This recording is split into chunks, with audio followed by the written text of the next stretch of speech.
La porte s'est rouverte une seconde fois. Le bruit des verrous nous a arraché, moi à ma stupeur, lui à son discours. Une espèce de monsieur en habit noir, accompagné du directeur de la prison. Maintenant, c'est le quatrième visiteur. S'est présenté et m'a salué profondément. Cet homme avait sur le visage, avait sur le visage quelque chose de la tristesse officielle des employés des pompes funèbres. Les employés de pompes funèbres, ce sont des personnes chargées de l'enterrement. Donc, bien sûr, sur leur visage, il y a toujours une tristesse. Il tenait un rouleau de papier à la main. Il a du papier à la main, une feuille. Monsieur, m'a-t-il dit, avec un sourire de courtoisie, je suis huissier, près la cour royale de Paris. Je suis huissier, c'est-à-dire je suis fonctionnaire. Mon taf, la cour royale de Paris, c'était le tribunal de Paris. J'ai l'honneur de vous apporter un message de la part de monsieur le procureur général. Donc l'huissier apporte au condamné, apporte un message. Et ce message est envoyé par le procureur général. Attention, le procureur général. Ce mot du procureur, le nom du procureur général, a créé une secousse à l'intérieur du condamné. La peur. Parce que le mot du procureur fait peur. Toute ma présence d'esprit m'était revenue. C'est monsieur le procureur général, lui ai-je répondu, qui a demandé si instamment ma tête.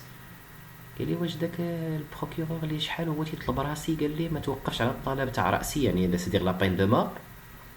Bien de l'honneur pour moi qu'il m'écrive. Sharaf yada yaktib liya. J'espère que ma mort lui va faire grand plaisir, car il me serait dur de penser qu'il la sollicitait avec tant d'ardeur et qu'il lui était indifférente. Alors là, dans ce paragraphe, ou bien dans cette manière de parler, le condamné se moque du procureur général et se moque des lois. J'ai dit tout cela et j'ai repris d'une voix ferme. Au début c'était la voix faible, maintenant une voix ferme. Lisez, monsieur. Il s'est mis à me lire un long texte, c'est cela le message, en chantant à la fin de chaque ligne et en hésitant au milieu de chaque mot. C'était quoi? Le texte, le rejet, le refus de mon pourvoi. Le pourvoi à la cassation.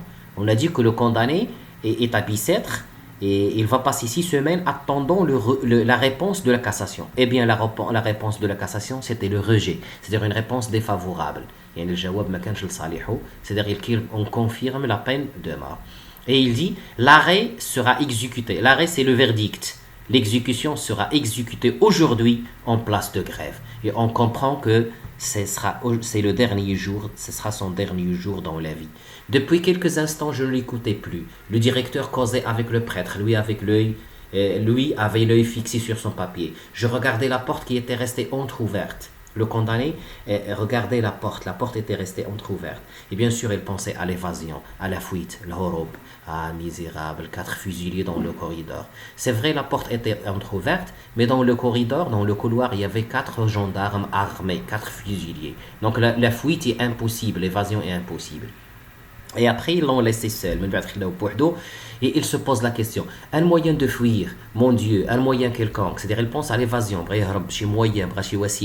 Il faut que je m'évade. Il le faut sur le champ, par les portes, par les fenêtres, par la charpente du toit. Quand même, je devrais laisser de ma chair après les poutres. La conclusion, orage, démon, malédiction. Il faudrait des mois pour percer ce mur avec de bons outils. Et je n'ai ni un clou, ni une heure. Orage, la rage c'est la colère, la malédiction, il faudrait des mois pour percer ce mur le mur avec de bons outils et moi je n'ai ni un clou même une heure. Alors voilà, donc on voit donc la fin de cette partie de Bicêtre se termine sur cette idée d'évasion et aussi sur cette confirmation du pourvoi, plutôt cette confirmation de la peine de mort. C'est le dernier jour et le condamné sera transféré après à la conciergerie. C'est fini pour Bicêtre et c'est la conciergerie qui commence maintenant.